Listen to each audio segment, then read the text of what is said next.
miss na po na mo siya, kuya. Tatlo ng bulan nga wala mi kakita sa iya. Hilak sa kalipay, kuya. Natupad na yung pangarap. Dako gin ang pagmahal niya. Kanino po ba nagmana si Yamyam? Pareho kami para biro, kuya. Gusto ko rin kayong batiin dahil bahagi ng Big Four ang anak niyong si Yamyam. Nadiskubre ko na isa siyang mabait na tao, mapagmahal na kaibigan, at mapagkakatiwalaang individual. At lahat ng yan ay hindi magiging posible kung hindi dahil sa inyong dalawa. Salamat po. Salamat po, kuya. Nanay, excited ka na ba muli na makita si Yamyam? Opo. Sige, nanay at tatay, marami pong salamat. Salamat po. Salamat po, kuya. Maya-maya ay sunod namang kinausap ni Kuya si Yamyam. Yamyam, Kuya? pumasok ka sa confession room. Ay.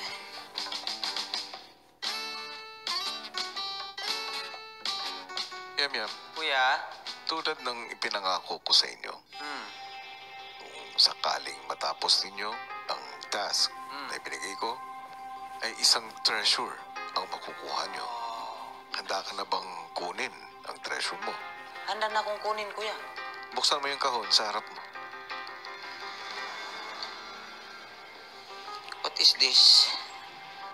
May susi ng, locker? Ang bagay na mabubuksan ng susi niyan ay nasa activity area. Gusto mo na bang kunin? Upo, kuya. Pumunta ka na dun.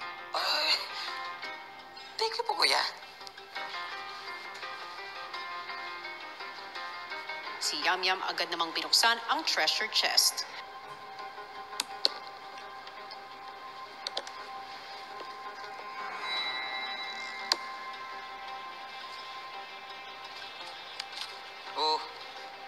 Upang makuha ang kayamanan at mahawakan, kunin ang blindfold.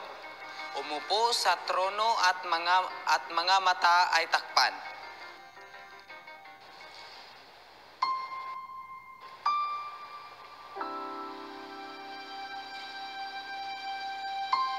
Yamyam, Kuya, tanggalin mo na ang blindfold.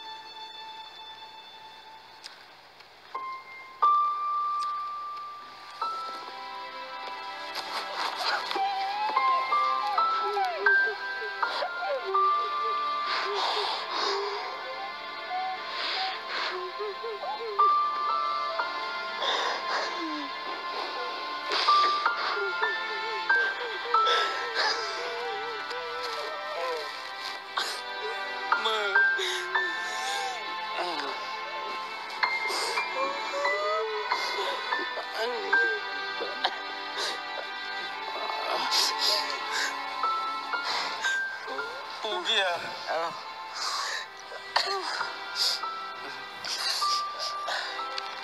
Yamyam, Kuya? sila ang kayamanan na nais kong makuha mo, na nais kong mahawakan mo. Thank you so much, Kuya. Wala po itong katumbas. Sobrang mahalaga po sila para sa aking buhay.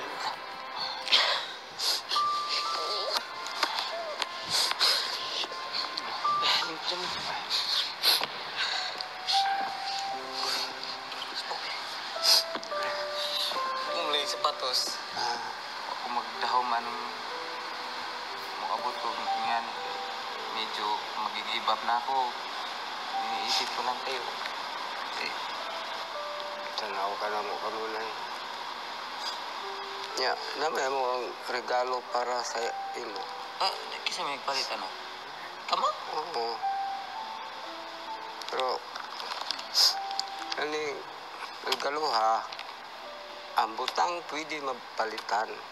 Ang spiritual brother hindi mapalitan. Okay.